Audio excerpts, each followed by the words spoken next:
Lockup कहानी की शुरुआत में हमें फ्रैंक को दिखाया जाता है जो गाड़ियों का मैकेनिक होता है। तभी यहाँ उससे मिलने उसकी गर्लफ्रेंड आती है जिससे वो बहुत प्यार करता था। इसके बाद वो बच्चों के साथ फुटबॉल खेलने के लिए जाता है और अब फुटबॉल खेलने के बाद उसकी गर्लफ्रेंड उसे जेल छोड़ने के लिए जाती है। दरअसल वो एक कैदी है लेकिन उसे ऐसी जेल में रखा गया है जहाँ पर बहुत ही नॉर्मल मुजरिमों को रखा जाता है। यहाँ पर कोई भी खूंखार कैदी नहीं होता और जेल में हर कोई फ्रैंक को पसंद करता है क्योंकि वो कभी कोई रूल नहीं तोड़ता। इसीलिए उसे हर हफ्ते एक दिन के लिए अपने घर जाने की अनुमति दी जाती है और आज इसीलिए वो अपने घर गया था क्योंकि 2 महीने में उसकी सजा खत्म होने वाली है। दरअसल एक बार उसके मेंटोर को कुछ लोग मार रहे थे, इसीलिए उन लोगों को उसने बहुत बुरी तरीके से मारा जिसके बाद उसे सजा हो गई। और जब उसके मेंटोर की मौत होने वाली थी तो उसने वार्डन से रिक्वेस्ट की कि मैं बाहर जाना चाहता हूँ, अपने मेंटोर से मिलना चाहता हूँ, लेकिन उसे इजाजत नहीं दी गई। जिसके बाद वो जेल से भाग गया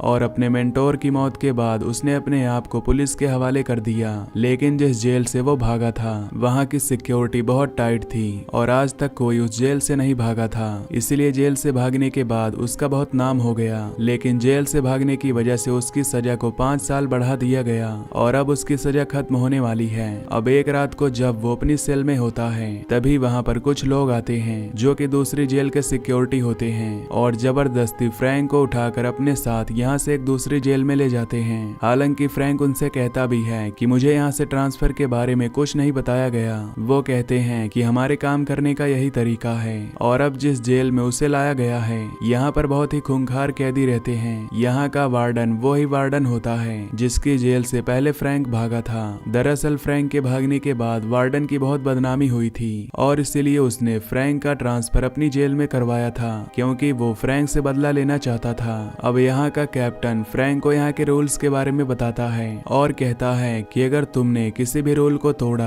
तो उसकी तुम्हें सजा दी जाएगी। और अब उसे एक सेल में बंद कर दिया जाता है। कुछ देर बाद उसे वार्डन के पास ले जाया जाता है। वार्डन कहता है कि पिछली बार जब तुम मेरी जेल से भागे थे तो मीडिया ने तुम्हें हीरो बना दिया था, लेकिन मेरी बहुत बदनामी हुई, मेरा डिमोशन हो गया। पहले मुझे अमेरिका के टॉप जेलर्स यानी टॉप वार्डन्स में गिना जाता था, लेकिन अब मेरी गिनती उनमें नहीं होती। पीठ पीछे लोग मेरा मजाक उड़ाते हैं और इन सब की वजह तुम हो। फ्रैंक कहता है कि इसकी वजह मैं नहीं हूँ बल्कि सब कुछ तुम्हारी वजह से हुआ है। मैंने तुमसे रिक्वेस्ट की थी कि मात्र 1 घंटे के लिए मुझे मेरे मेंटोर के पास जाने दो, लेकिन तुमने मुझे जाने नहीं दिया, इसीलिए मुझे जेल से भागना पड़ा जिस वजह से मेरी सजा को 5 साल बढ़ा दिया गया। लेकिन वार्डन को इस बात से कोई फर्क नहीं पड़ता, वो बस उससे बदला लेना चाहता है। इसके बाद फ्रैंक को एक सेल के अंदर बंद कर दिया जाता है जिसके अंदर गैस छोड़ी जाती है। दरअसल जब भी कोई कैदी कोई गलती करता है तो उसे इसी केबिन के अंदर बंद करके उसके अंदर गैस को छोड़ा जाता है। फ्रैंक ने कोई गलती नहीं की थी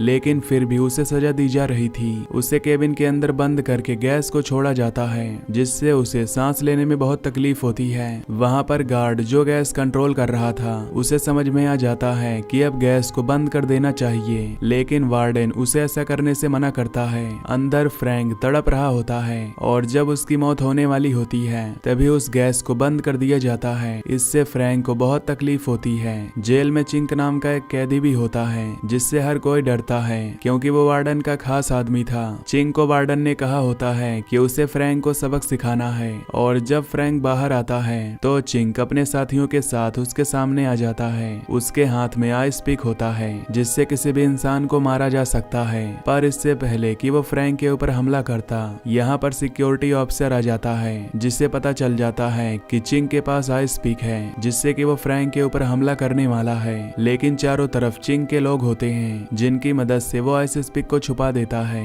और अब सिक्योरिटी ऑफिसर फ्रैंक से पूछता है कि क्या इसके पास आइस पिक था। फ्रैंक मना कर देता है क्योंकि वो यहाँ पर झगड़ा नहीं बढ़ाना चाहता था। अब फ्रैंक जेल में सफाई कर रहा होता है तभी उसके पास डैलस नाम का एक दूसरा कैदी आता है जो कहता है कि जिस जेल से पहले तुम भागे थे मैं भी वहीं पर था। मैं जानता हूँ कि तुम बहुत ही शातिर हो, तुम किसी भी जेल से भाग सकते हो। मैं चाहता हूँ कि हम दोनों यहाँ से भाग जाएं। लेकिन फ्रैंक साफ साफ मना कर देता है और कहता है कि 2 महीने बाद मेरी सजा खत्म होने वाली है। डैलस कहता है कि तुम मेरे साथ चलो, तुम एक अच्छे मैकेनिक हो, सफाई का काम छोड़कर मैं तुम्हें मैकेनिक का काम दिलवा देता हूँ। और वो उसे गैराज में ले जाता है। लेकिन वहाँ का हेड मैकेनिक कहता है कि मेरे पास किसी भी फालतू इंसान के लिए काम नहीं है, मुझे एक्सपर्ट लोग चाहिए। इसीलिए फ्रैंक वहाँ से चला जाता है। जिसके बाद डेलस फ्रैंक को अपना प्लान बताता है कि मैं यहाँ से एक पाइप के जरिए भागूंगा जो ऊपर की तरफ जाता है। फ्रैंक कहता है कि शायद तुमने पाइप को अच्छे से ऑब्जर्व नहीं किया, उसके अंदर का टेम्परेचर इतना ज्यादा है कि उसके अंदर जाते ही तुम्हारी मौत हो जाएगी। जो सुनकर डेलस डर जाता है। अगले दिन जब ये खाना खाने के लिए जाते हैं तो देखते हैं कि वहाँ पर एक नया कैदी आया है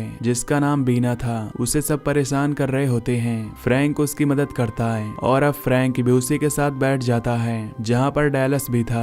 बीना कहता है कि मैं किसी तरह का कोई ग्रुप नहीं बनाना चाहता। तभी एक कैदी आइस पीक से एक दूसरे कैदी को मार देता है जो देखकर बीना डर जाता है। फ्रैंक कहता है कि अगर तुम किसी ग्रुप में शामिल नहीं हुए तो हो सकता है कि तुम्हारे साथ भी यही हो। बीना बिन के ग्रुप में शामिल हो जाता है। वहीं अगले दिन अब चिंग फ्रैंक से कहता है कि क्यों ना रग्बी का एक मैच हो जाए। फ्रैंक उसकी बात को मान जाता है। जिसके बाद इनके बीच में रग्बी का मैच होता है। चिंग और उसके बाकी सभी लोग चीटिंग करते हैं। वो जबरदस्ती फ्रैंक के ऊपर हमला करते हैं, लेकिन फ्रैंक अपने गेम में बहुत ही अच्छा होता है। यहाँ पर वो हेड मैकेनिक भी इनके गेम को देख रहा था जिसने फ्रैंक को गैराज में रखने से मना किया था। उसे यह सब देखा नहीं जाता, इसीलिए वो फ्रैंक की टीम में शामिल हो जाता है। इसके बाद ये चिंग की टीम को हराना शुरू कर देते हैं। ये एक दूसरे के ऊपर हमला भी कर रहे होते हैं और अब यहाँ पर सिक्योरिटी आ जाती है। जिसके बाद इनका मैच खत्म हो जाता है। हेड मैकेनिक कहता है कि तुम कल से गैराज में आ सकते हो, तुम मेरे साथ काम करोगे। और अब अगले दिन जब वो गैराज में जाता है तो हेड मैकेनिक उसे पूरा गैराज दिखाता है। वहाँ पर एक मस्टैंग कार भी होती है। हेड मैकेनिक कहता है कि ये मेरी पसंदीदा कार थी, लेकिन अब इसका इंजन पूरी तरह से खराब हो चुका है, ये दोबारा ठीक नहीं हो सकता। फ्रैंक कहता है कि क्या मैं एक बार कोशिश कर सकता हूँ। वो कहता है कि अगर तुमने इसे ठीक कर दिया तो जो तुम चाहते हो मैं तुम्हें वो देने के लिए तैयार हूँ। और अब फ्रैंक उस कार के इंजन को ठीक करने में लग जाता है, जिसके लिए वो बुक्स भी पढ़ता है और काफी मेहनत के बाद गाड़ी के इंजन को ऑन कर देता है, उसे पेंट करता है और अब गाड़ी पूरी तरह से नई हो चुकी थी। बीना भी उसके साथ गाड़ी में बैठा होता है। बीना कहता है कि मुझे गाड़ी चलानी नहीं आती। फ्रैंक उसे गाड़ी चलाना सिखाता है। बीना कहता है कि क्या मैं इस गाड़ी को कभी दोबारा चला पाऊंगा। फ्रैंक कहता है कि नहीं और वो जबरदस्ती उस गाड़ी को बाहर ग्राउंड में ले जाता है, जहाँ पर वो गाड़ी को चारों तरफ घुमाने लगता है। और तभी यहाँ पर वार्डन आ जाता है। फ्रैंक भी वहाँ पर होता है। वार्डन को पता है कि ये सब कुछ बीना ने किया है, लेकिन वो बीना को कहता है कि तुम यहाँ से हट जाओ, क्योंकि वो फ्रैंक से बदला लेना चाहता है। इसके बाद वो चिंग को बेसबॉल का बैट देता है और कहता है कि इस गाड़ी को तोड़ दो। फ्रैंक की आंखों के सामने गाड़ी को तोड़ दिया जाता है, जिससे फ्रैंक को बहुत दुख होता है। और अब सजा के तौर पर फ्रैंक को काल कोठरी में बंद कर दिया जाता है, जहाँ पर पूरी तरह से अंधेरा था, लेकिन उसे टॉर्चर करने के लिए दिन में कई बार वहाँ पर तेज लाइट जलाई जाती है और उसे कहा जाता है कि ऊपर कैमरा में देखकर अपना नाम बताओ। फ्रैंक को ऐसा करना पड़ता है। कई दिनों तक वो उसी काल कोठरी में रहता है, जिससे उसके दिमाग पर भी असर होने लगता है। और एक दिन जब उससे उसका नाम पूछा जाता है तो वो अपना नाम गलत बता देता है, जिसके बाद गार्ड्स अंदर जाते हैं और उसे बहुत बुरी तरह से मारते हैं। तभी इस जेल का कैप्टन वहाँ पर आकर सबको रोकता है, क्योंकि उसे पता है कि फ्रैंक के साथ बहुत गलत हो रहा है। वो फ्रैंक को वहाँ से निकालता है। यहाँ पर फ्रैंक की गर्लफ्रेंड ने उसके लिए बहुत सारे लेटर्स भी भेजे थे जो अब तक फ्रैंक को नहीं दिए गए, लेकिन अब वो फ्रैंक को दे दिए जाते हैं। फ्रैंक उन्हें पढ़कर बहुत खुश होता है और अब उसे काल कोठरी से आजाद कर दिया गया था। तो वो अपने दोस्तों से मिलने के लिए गैराज में जाता है, जहाँ पर बीना उससे माफी मांगता है और कहता है कि सजा का हकदार मैं था। फ्रैंक कहता है कि मुझे इस बात से अब कोई फर्क नहीं पड़ता, मुझे इस जेल में 40 दिन हो चुके हैं और अगले 20 दिनों में मैं यहाँ से आजाद हो जाऊंगा,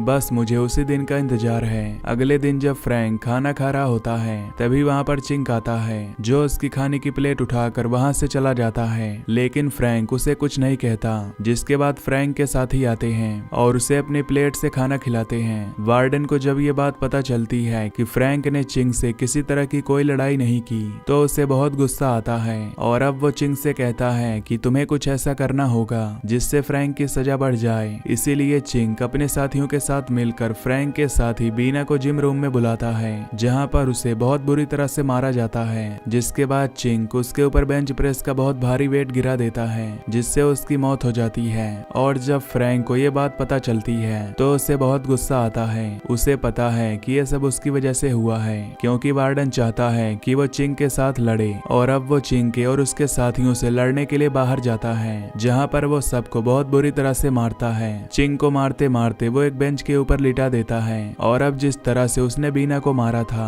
फ्रैंक भी उसी तरह से उसके ऊपर वेट गिराने वाला था। लेकिन तभी वो वार्डन को देखता है। वो समझ जाता है कि ये वार्डन की चाल है। दरअसल वार्डन चाहता है कि वो चिंग को मार दे ताकि उसकी सजा बढ़ जाए और जिंदगी भर वो उसे टॉर्चर करता रहे, लेकिन वो ऐसा नहीं करता। पर तभी चिंग की गैंग का एक आदमी पीछे से फ्रैंक के ऊपर हमला करके उसे जख्मी कर देता है, जिसके बाद उसे मेडिकल रूम में ले जाया जाता है। यहाँ पर उसकी गर्लफ्रेंड भी उससे मिलने के लिए आती है, जिसे आधे घंटे का टाइम दिया गया था। ये दोनों एक दूसरे को देखकर बहुत खुश थे, क्योंकि दोनों एक दूसरे से बहुत प्यार करते हैं। लेकिन 5 मिनट में ही यहाँ पर गार्ड्स आ जाते हैं, जो उसकी गर्लफ्रेंड को यहाँ से बाहर ले जाते हैं। और अब जब रात को फ्रैंक अपनी सेल में होता है तो वहाँ पर एक कैदी आता है, जो कहता है कि मैं कल यहाँ से रिहा होने वाला हूँ। यहाँ से रिहा होने के बाद मैं तुम्हारी गर्लफ्रेंड के पास जाऊंगा, उसकी इज्जत के साथ खिलवाड़ करके उसे मार दूंगा और अब मुझे कोई नहीं रोक सकता। वो उसे उसकी गर्लफ्रेंड की फोटो भी दिखाता है। इस बात से फ्रैंक बहुत ज्यादा परेशान हो जाता है।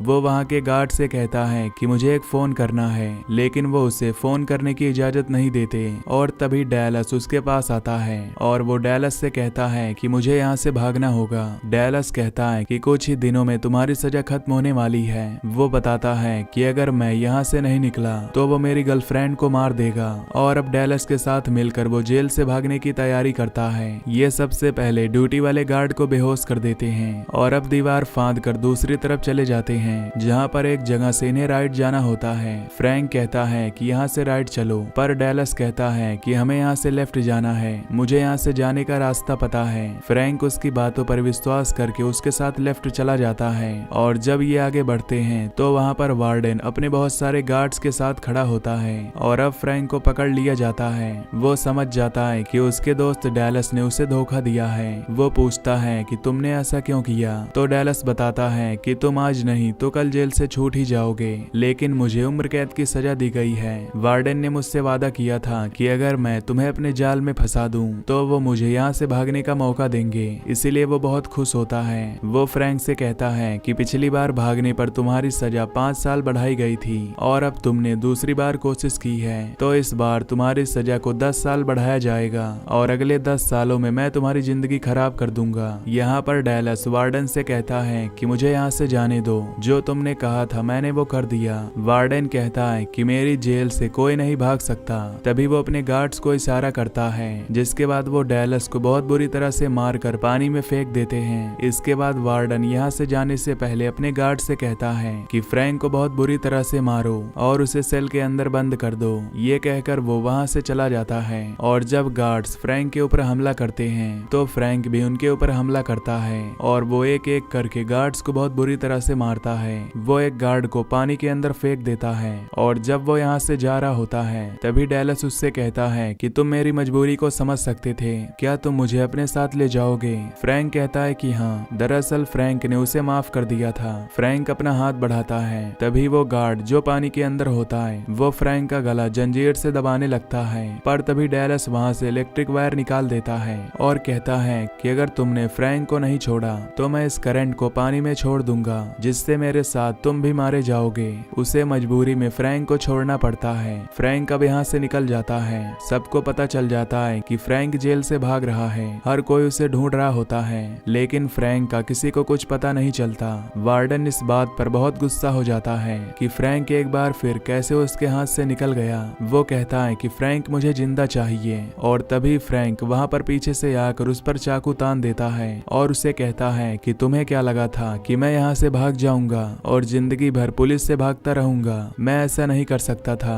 और अब वो वार्डन को एग्जीक्यूशन रूम में ले जाता है, जहाँ पर वो उसे इलेक्ट्रिक चेयर के ऊपर बिठा देता है, जहाँ पर उन कैदियों को बिठाया जाता है जिन्हें सजाए मौत दी जाती है। यहाँ पर अब सिक्योरिटी वाले सभी गार्ड्स भी आ जाते हैं, जिनके साथ कैप्टन भी होता है। फ्रैंक अपने हाथ को टेप से इलेक्ट्रिक स्विच के साथ बांध देता है, उसके ऊपर गन तान दी जाती है। फ्रैंक कहता है कि अगर तुमने मुझे गोली मारी तो मेरी मौत के साथ ये स्विच भी ऑन हो जाएगा, जिससे कि वार्डन मारा जाएगा। कैप्टन कहता है कि कोई गोली नहीं चलाएगा और अब वो वार्डन से कहता है कि तुम्हें अपने सभी जुर्म को कबूल करना होगा, जो कुछ तुमने मेरे साथ किया है। कैप्टन को तुम्हें वो पूरा सच बताना होगा। जिसके बाद वार्डन कैप्टन के सामने सारा सच बता देता है कि किस तरह से उसने फ्रैंक को फंसाया था ताकि वो यहाँ से भागने की कोशिश करे और उसकी सजा को बढ़ा दिया जाए। वार्डन के एक्सेप्ट करते ही फ्रैंक उस स्विच को नीचे खींच देता है जिससे वार्डन की चीख निकल जाती है, लेकिन उसे करंट नहीं लगता क्योंकि फ्रैंक ने पहले इसका फ्यूज निकाल दिया था। वो कहता है कि मैं इसे कभी नहीं मारना चाहता था, बल्कि मैं चाहता था कि तुम सबके सामने वार्डन का सच आए। और अब कैप्टन कहता है कि फ्रैंक को पकड़ लिया जाए, साथ ही वार्डन को भी, क्योंकि उसने अपने पर्सनल रिवेंज के लिए हर एक कानून को तोड़ा है। इसके बाद फ्रैंक को एक हफ्ते बाद यहाँ से हमेशा के लिए आजाद कर दिया जाता है क्योंकि उसने जो कुछ किया था वो वार्डन की एक साजिश थी। वार्डन को उसकी जॉब से निकाल दिया जाता है और अब भी उसके ऊपर केस चल रहा है। इसी के साथ ये मूवी यहीं पर खत्म हो जाती है। तो दोस्तों, आपको ये एक्सप्लेनेशन पसंद आई हो तो वीडियो को लाइक और चैनल को सब्सक्राइब कर देना। Till then take care, love you, bye bye.